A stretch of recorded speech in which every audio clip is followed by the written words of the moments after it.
Hey, everybody. Hi. We're back with Those Wrestling Girls. Once again, it's your girl, Krista B. And Queen PR. And we have so much to unpack, but the first thing we have to do is we have to applaud our godson, Sean. Yes. Because of Sean, He's a very special friend of the podcast. And because of him, we're in a brand new studio. We're in Gotham. Oh my gosh, we're so happy about this. Yes. Our new home for Those Wrestling Girls. We were so excited. I know P kind of went on Twitter to hide, but announce the announcement, whatever. But Sean, we thank you so much. We thank you. Yes. We love our new studio and our logo and our new set and our props. It's just so great. We got our WrestleMania cup. We got our Evolution cup. We got your Roman Reigns. My Roman Reigns. Also, thanks, Sean. Yes, and our bottle of Bella DeRicci. You know, we are Bella Army all day. Bellas, if you're watching, if you're listening, we will pop open this bottle and we will let you know how much we enjoy it because we love wine too. We do. So I'm just so excited, Krista. Girl. I'm trying to hold my smile, but it feels good to be at this stage in our show. It does. We have grown so much even from our last episode, and we want to thank everyone that is a fan of Those Wrestling Girls and everyone that engages with us because you kind of keep us going. You push us. And you're like, yo, wait, we should keep kind of doing this because it's really cool. I also want to give a very quick shout out to our social media intern Jacob, who runs Old Face Wrestling Show. Yes. So Krista, you're going to be on his show. I am. I'm going to be on his show this Friday. We have so much to talk about. I cannot wait. Podcast. Yes, dope. Very cool podcast. This is a wrestling fanatic wanting to talk with other wrestling fanatics. So we appreciate you and check out his show. So you want to get started, Krista? Yeah. Girl, we have a lot to talk about. We have a lot to unpack. So as you've been seeing, and as many of you have been seeing, I've been doing these little videos on our IG stories, Facebook stories, and our Facebook discussion groups about things that's happened throughout the wrestling days. Mm-hmm. And Monday Night Raw, can we just start? Yes. No, we have to go back to the announcement with Paul Heyman and Eric Bischoff. Yes. At first, I'm not going to lie to you, I was really nervous about how this was going to go because I'm rewatching the era where Eric Bischoff is co-general manager with Stone Cold Steve Austin in that era. And I did not like Eric Bischoff. His whole character, his hot lesbian action, his whatever he was doing, I did not like it. And I'm just oh my gosh, I know they're going to Fox News. I know they want, a lot more edgy stuff. And I feel like they picked the right person, but I'm just oh my God, I can't sit here and go through another HLA phase. Yes. Because these women have grown so much, and for them to revert back, that would kind of be a little crazy. But Monday Night Raw, straight attitude era for me. Yeah. So you're okay with Paul Heyman being part of things? Yeah, I'm okay with Paul Heyman being part of things. Okay. They both had their own wrestling companies. Heyman had ECW, Bischoff had WCW, and at one point WCW was killing WWE and ratings. So I'm okay with it. I'm okay now. I'm put at ease, but it was only week one. Yeah. It was only week one. You're right. And so we have to, because they did run their own wrestling promotions, but our show is always focused on how does this affect the women, right? And both promotions aren't the face of presenting women in the best way. Do you remember ECW storylines? Talk about hot lesbian action and the violence against women, all this kind of stuff. So this can get interesting as far as how the women are represented, but I would like to think that this just means these are just two people who know the wrestling industry very well, but unlike Vince, have an open mind. So hopefully they can actually incorporate women in the way that we have always hoped for them. Paul Heyman already started. We saw more women and we saw more people being used than ever before. Granted, we saw Mike and Maria, which we will get into because that right there, I was wait, what? We saw The Undertaker 2 weeks in a row. Yes. Yeah, we definitely Sadly, did. there was no Roman Reigns on neither show. Shut up. I mean, but I was kind of okay with it. I was kind of okay with it. You know, we had Carmella and, you know. We had a lot of women action this Yeah, week. we saw a lot of women action. I can't even complain. We had Nikki Cross and Bayley, and what else did we have? We had something else on Raw.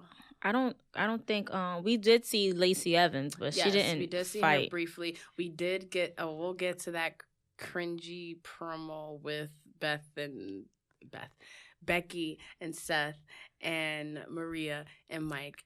It was cringeworthy to you? Okay, so let's just get into it. Right, because I was not cringed out at all. Yeah. I was just mostly on some bitch slap her. Yeah. So this episode is about wrestling and wrestling couples and wrestling relationships and the real life relationships and power couples of two people that are actually in the wrestling industry and like how that affects the business. Is it a good idea? Should wrestling relationships be included? Should they not? Whatever. And this all came up after Extreme Rules. Right. When Twitter went ham. Either they loved that Seth and Becky were being featured in storyline after Breaking Ground, or they were just like, no, relationships don't belong. I hate when they exploit relationships, blah, blah. So I was just like, this is a topic for us because relationships affect women, and women are always kind of defined by the men that they're with in their relationship. So how does that fit in the wrestling industry? So let's start with Becky and Seth. I'm going to keep saying Beth. I don't know why. But how do you feel about their relationship being recognized by WWE and then used in a storyline? So, because you just asked a whole 2-part question. I know. So first part, I love their relationship. I love that WWE acknowledges it. I love that, we love that Seth Rollins and Becky Lynch picture.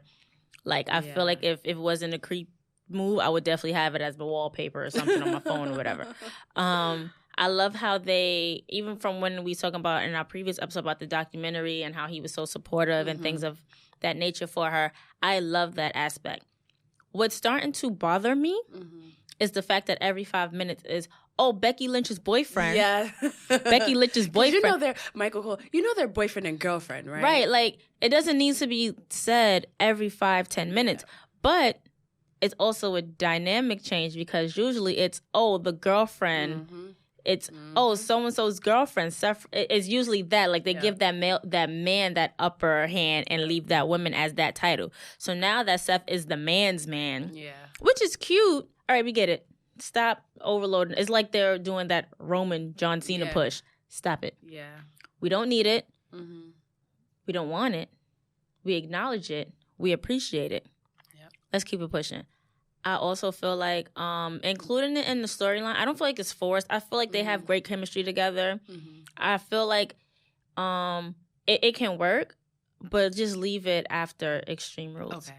Like, once they win, because, I'm just throwing my chip in there, they're going to win. They better win. Right. Just leave it. Let them go their separate ways. Let it just be like, okay, cool. And if there's times where Becky needs to come out and help her man, or if there's times where Seth needs to come out and help his girl, then let it happen. But don't force it down our throats. Because then once you separate, like, what are you going to do? You're going to have them abruptly break up on screen? Like, that's not... That's where it gets murky, because it's like, how long are y'all going to do this for? And are they always going to be connected to each other, like, as champions?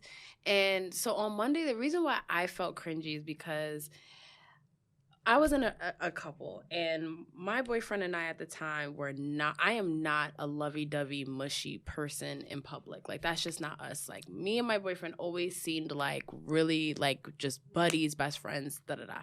If we were ever pushed into the spotlight in the way that Becky and Seth are, like, we would be mortified. Like, that's just, like, that's not us. I get that same vibe from Becky and Seth. I feel like WWE found out that they were a couple and was just like, we're going to use it. And they were like, I guess we're using it. And they're now in the situation.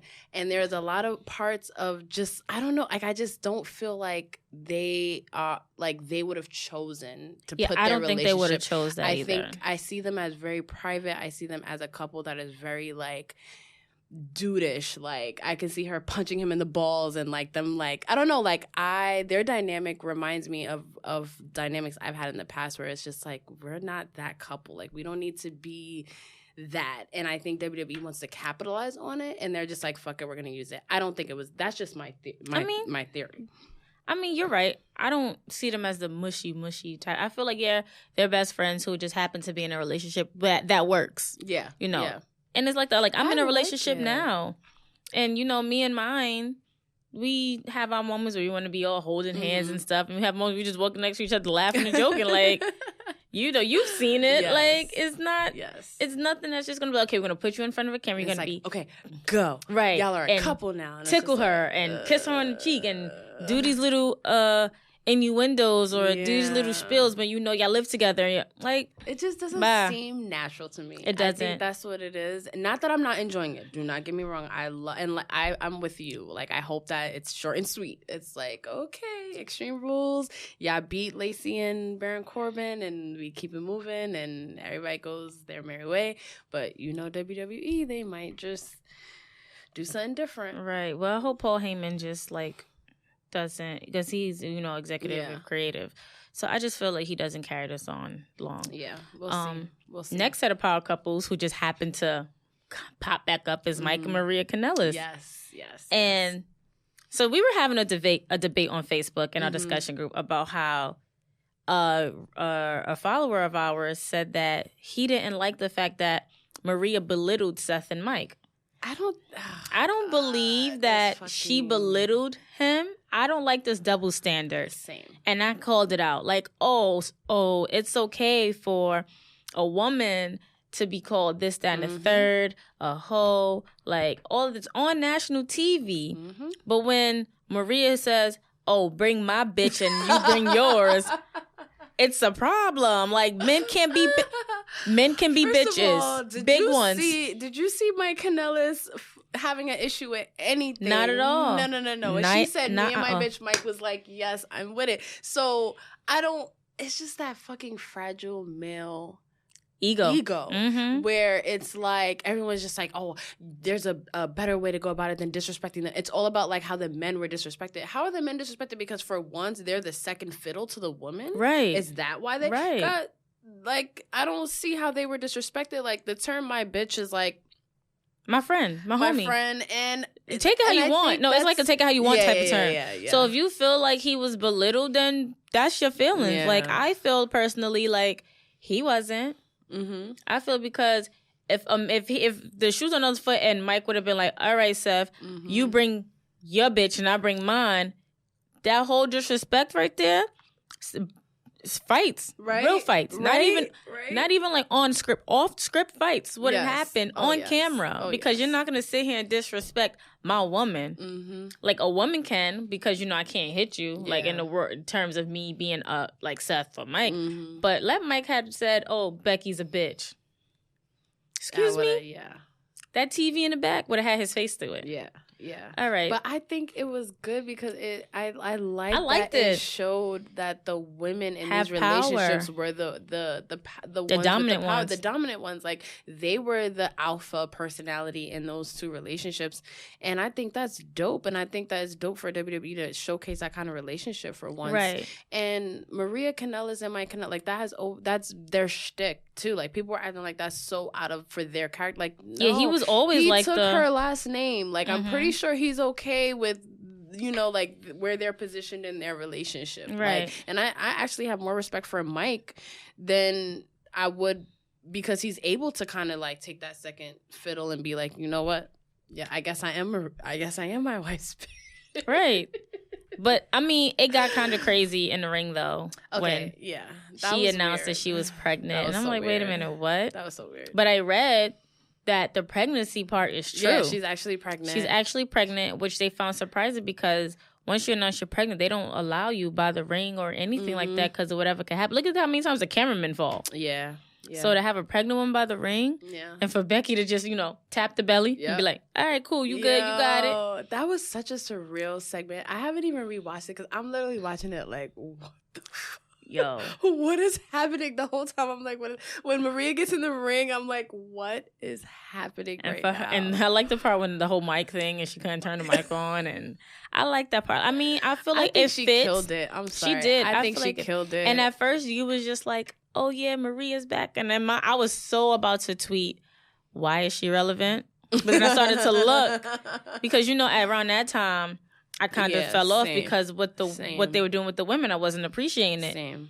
So I'm just like, why is she relevant? Mm-hmm. I see her and everybody cheers for her every time. Like when she came out at for a couple Royal Rumbles and shit. Yeah, the Royal Rumbles when she came out for Raw 25, and everybody was like, "Yay, Maria!" And I'm just like, okay, you know. But I get it. So now I really want to see where this plays out with them too. Me too. And I hope that puts them on the forefront because like them as a couple, they've been killing it on 205 Live. And they have a name for themselves on the indie scene. So it's like, why? Then they just signed a new contract for like 5 years. So yeah, I saw that. So we'll see. Hopefully it goes somewhere. I hope. But, so, you know. On the road of power couples, we have to talk about the previous ones. We have to talk about the ones. So I wanted to actually name some other wrestling power couples because I just think that it's fun. So you have Brandy and Cody Rhodes. Yes. Then you have Stephanie McMahon and Triple H. I'm going to say, you can't forget Stephanie and Triple H. I think they might be the ultimate wrestling power couple. They are. Let us know who is the ultimate wrestling power couple in the comments, please. I like Bianca Belair and Habu in NXT. They're so cute. They are a very attractive couple. They are. But you know what's crazy? Then you also have Zelina Vega and Aleister Black. Yes. You have Nikki Cross and whoever I don't remember his name, but she just got married. Her husband. Sarah Logan and her husband. Yep. Like all these wrestling couples, and you have Daniel and Brie. Yep. Mike and Maurice. Who else you had at this time? Like almost even so back many then, you had Steve Austin and Deborah when they were together. You had who else? We could go Macho Man Randy I was to say we could go Savage and Miss Elizabeth. So what's interesting about this is that I've been listening to a lot of Something to Wrestle podcasts, and it used to be like kind of taboo and forbidden for you to date other people in the business. There also weren't that many women present like there is now. Right. And it was like forbidden, like you didn't do it, it was frowned upon. Now it's actually encouraged because it's like this is life on the road. Nobody's gonna understand. Yeah, like and you're in, you know, you get assigned someone to travel with. You're in the car with someone for 3 hours or 300 miles, whatever they have to drive, and it's better to have someone on the road with you that gets it than opposed to like someone that you're leaving at home. So now it's like a thing. Like everyone. Lana and Rusev. We forgot about Naomi and Jay. How can we forget about them? I know, right? We slipping, They're like y'all. my favorite. Right, we're They're slipping. My favorite. We're slipping. My favorite. So. And Bailey and her fiance, he's a wrestler too. I think he just made his debut. Yeah. And then also Sasha Banks and her husband, he like does the costumes, yeah. For like Ronda Rousey, Bailey, and all of them. Even Ronda Rousey and her husband. Yeah. I feel like they're gonna make a comeback soon. I could see that. That's like Natty and TJ. And that's a power couple. That's a power couple. That if TJ wasn't like permanently out, I feel out, like people don't appreciate that wrestling couple. Let's give a little moment to Natty and TJ because that's an ultimate power couple. He was in the Hart family basically. He works backstage for a minute now. Natty's like the veteran of the locker room. Right. That's a power. That's couple. a power couple. It's like underappreciated. Stephanie and Triple H, Natty and TJ, like right there. Yeah, that's. I'm so glad you brought that up. That's a really, really good one. Even Dean, John, whatever, Moxley, and Renee. Oh yeah, that's a power couple. One. That's a very. And I don't know if this is a power couple, but she kind of announced it, so I'm just gonna say Carmella and Corey Graves. Oh, that's a power couple, definitely. I mean, they're new. Like, I mean, they're probably not new to us, like together, because we heard the rumors before. But now that it's announced, it's just like, yeah, we'll see where it goes. Oh, sidebar: we have to take time to send our wishes to Braun and Bobby for what happened. If it's real. No, it's real. Braun has a separated pelvis. Like, it's reported in news articles. He's really injured, separated pelvis. You didn't hear the beginning? When Corey was just like, work, to be honest with you. And then Corey was like, oh shit. Yeah, like that didn't even get censored. He got fined for that. I think it's all a part of storyline, to be honest. I think it's all a very just developed, like a very deep storyline. I think that they were supposed to go through the barrier, but it wasn't supposed to be that side. Because that's literally where all the lights and stuff are. And if you saw everything went dark and you heard the equipment people saying, cut the power off, cut the power off. There's no way. Just like when Randy Orton and Batista threw Goldust into the electric room and he got really electrocuted. And he spoke about that. Like that part was like, that was not scripted or put in. I think it was supposed to go through, but it wasn't supposed to go through that. I just remember I just had my head. All I hear was pew pew pew. I'm like, what the hell? I'm like, oh my god. Yeah, I kind of blinked. Right I blinked. I didn't see who threw it. I blinked for a little bit, and then they replayed. And I was like, oh shit. Oh damn. Like Corey was like, it was a mess down there. Like you smelled flesh burning. Like you couldn't. He didn't see Braun moving at all. Like he saw Bobby. Like Bobby's out, but Braun got a ruptured spleen, separated pelvis. Well, either way, because these wrestlers do put themselves through a lot. So we are going to just send our well wishes to Braun and Bobby. Make sure that they're all okay. So back to wrestling couples. So something that I'm really sensitive about that everybody knows is I hate when women don't get their shine. We forgot one. Who? Charlotte and Andrade. We forgot Andrade. I love saying that. Charlotte and Andrade. So I hate when women don't get their shine. I hate when it's like, oh, it's because she's dating such and such. That's why she's this. That's why she's dating such and such. That's because she's this. So I want to talk a little bit about that because I recently listened to Michelle McCool on Lillian Garcia's Chasing Glory podcast, and I learned that she actually, an Undertaker. That's a power couple. That's a power couple. She left wrestling because of that? It was that hard to deal with the locker room. Because when she got with Undertaker, it was almost just like every opportunity she was given, it was because she was with the Undertaker. Like it was almost like she couldn't win for losing. It was like if something bad happened, it was because she was with the Undertaker. If something good happened, it's only because she's with the Undertaker. So, and then you have Nikki Bella and John Cena. They're no longer together anymore, but instantly. And I am not here. I don't want to say that being in a power couple is not beneficial for both parties. That's the point of being a power couple, is that y'all can feed off each other in a positive way.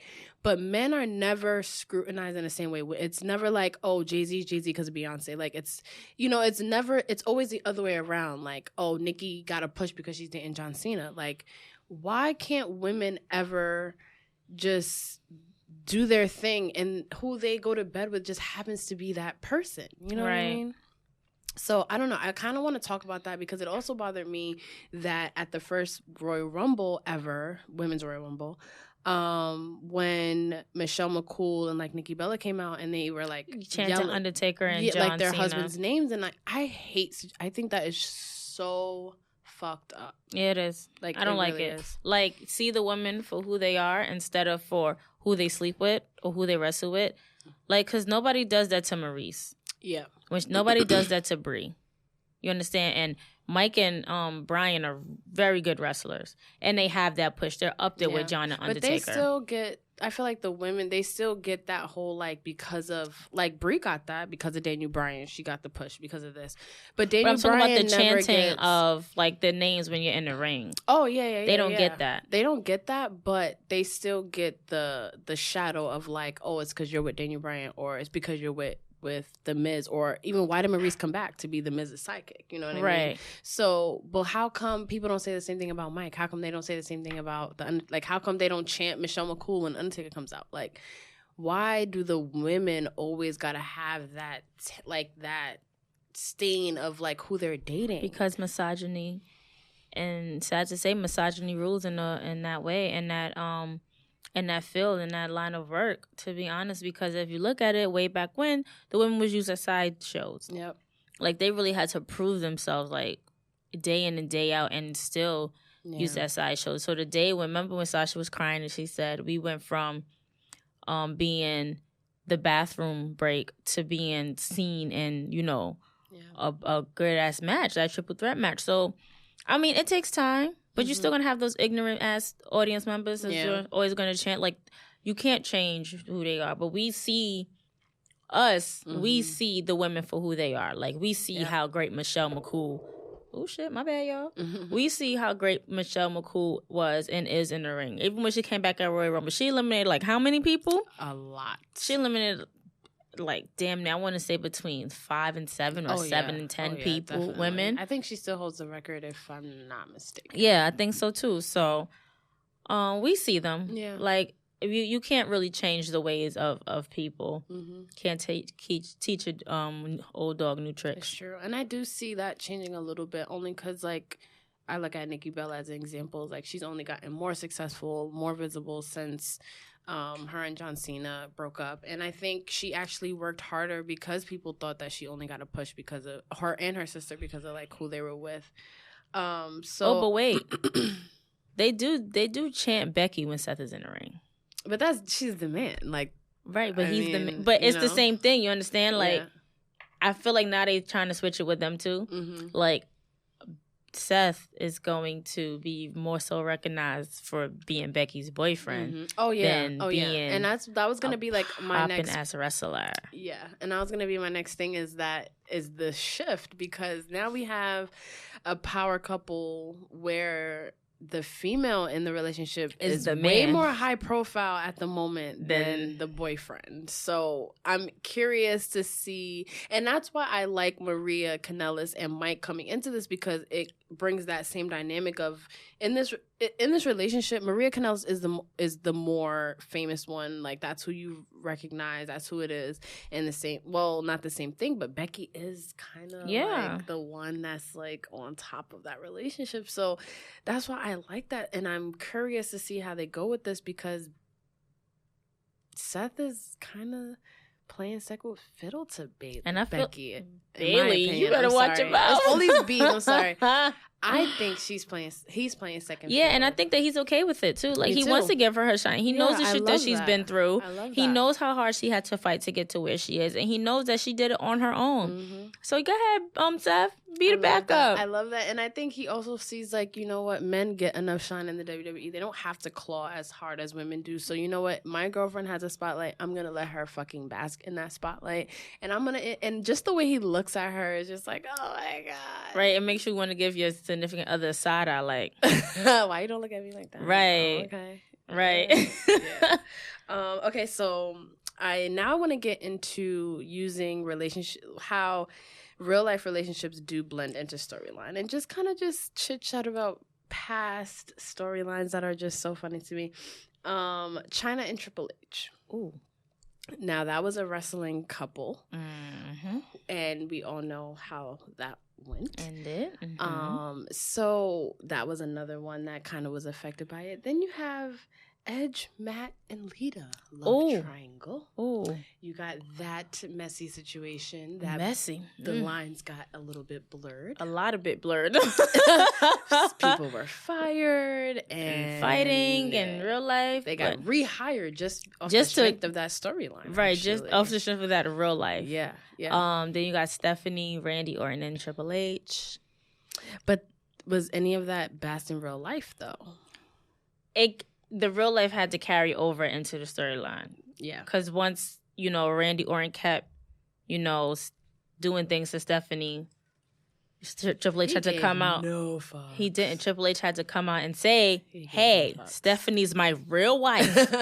Hey, this is real now. You mess with my family, I'm going to come for you. And even after that announcement, Randy gave no fucks. No fucks. Like, he just kept going. So it was just like, yeah, that's kind of real. Like, even before they were dating. Yep.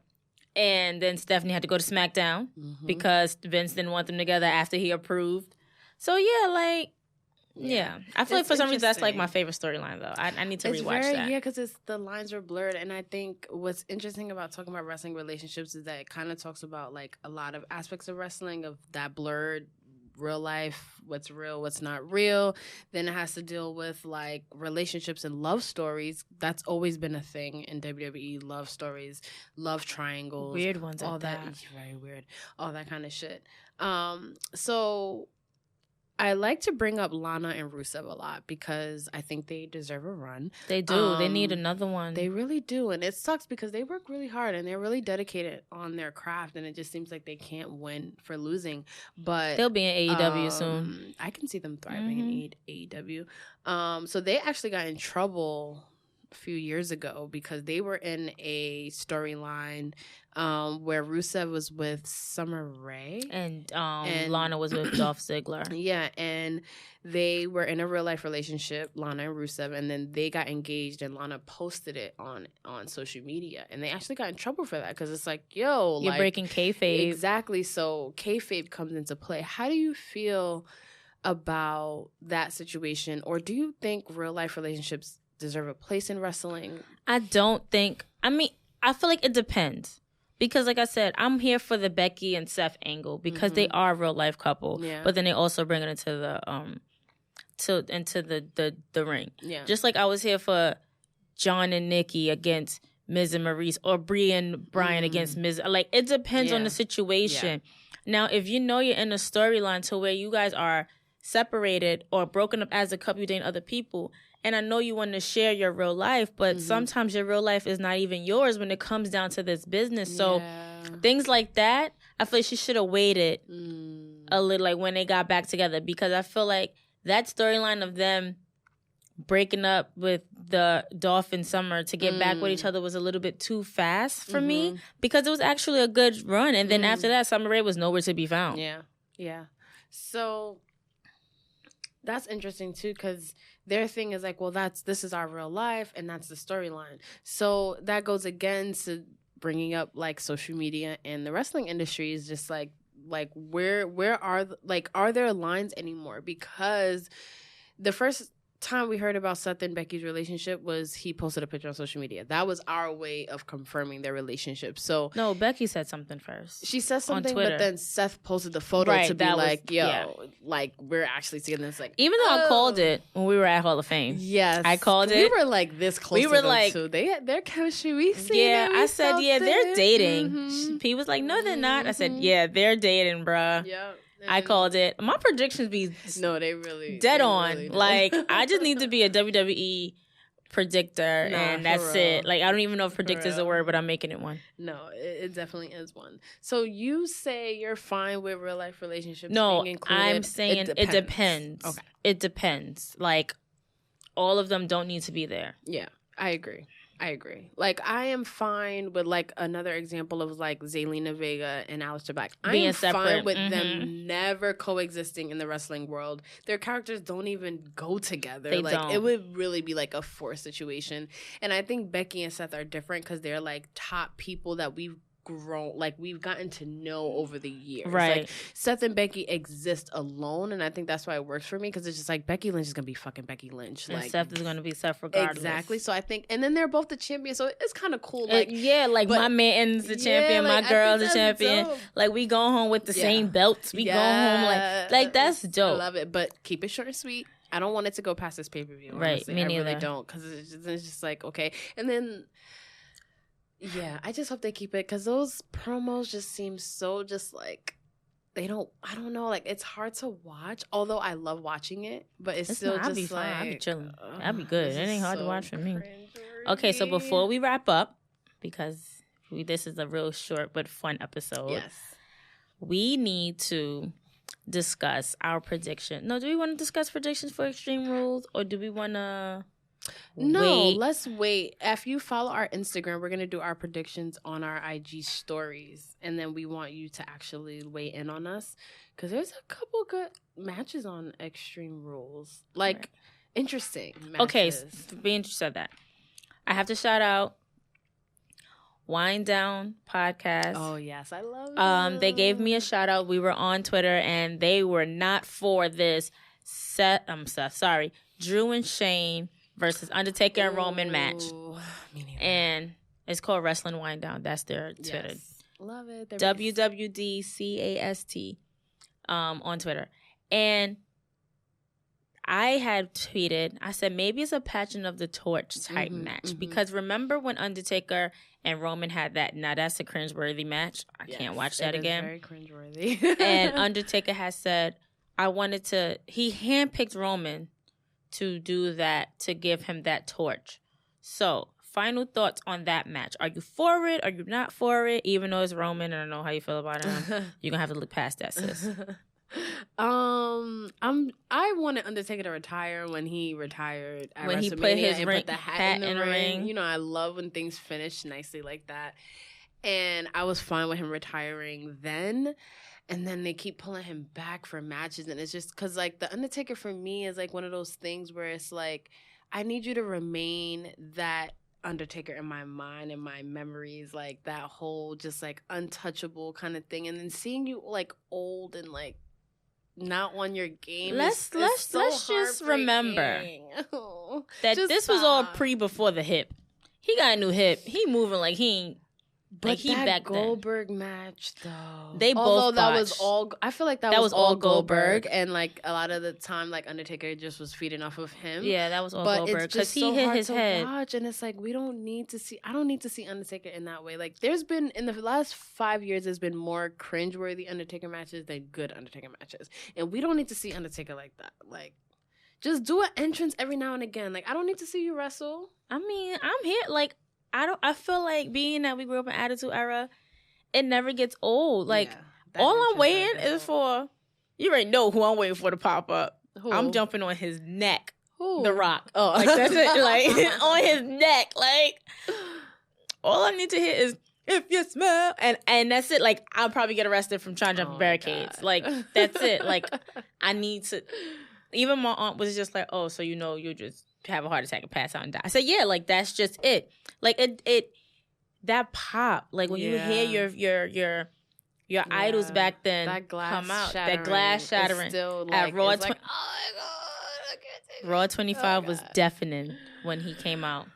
Even when Vince McMahon comes out. That's also one person I have yet to see. Who? Out of all my favorite, Austin? I've yet to see live. Yeah, I've never seen him live. I've seen The Rock, I've seen Undertaker, I've seen Triple H, I've seen Shawn Michaels, I've seen all of my faves except for Stone Cold. And I haven't seen The Rock, so we have to switch that up. Yes, we definitely do, because I saw him and John Cena, and I was just like, ugh. Oh my gosh. I booed John Cena. Of course. I enjoyed it. It was like, I really did. Of course.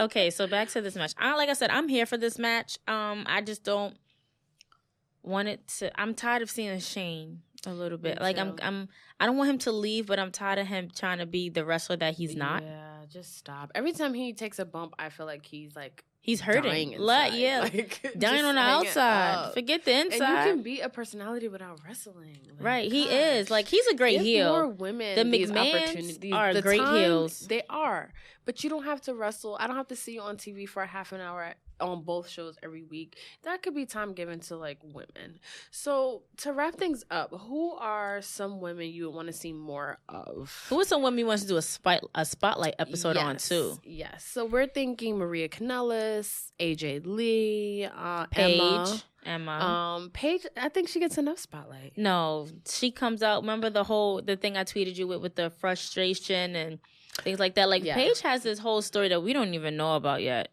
Or like we know about and people don't. But there was just a movie put out about her life. That's true. Our spotlight is for people that don't get enough spotlight. You're right. Paige is a movie star. Well, she has the most Instagram followers of all the women in WWE. Because this is her house. Yes, maybe we will do an episode. Right, exactly. So let us know who we should do a spotlight episode on. We love doing these. We did one on Dana Brooke that did really well. And let us know. And Dana liked our post. She liked Dana. that post. Dana, we see Should you. Should we flex for Dana real quick? I can't flex, but we can. Like I have a little something. I don't. You work out more than me, so yeah. But yes, thank you so much for listening to Those Wrestling Girls. Once again, I'm Krista B. It's Queen PR, and we are out.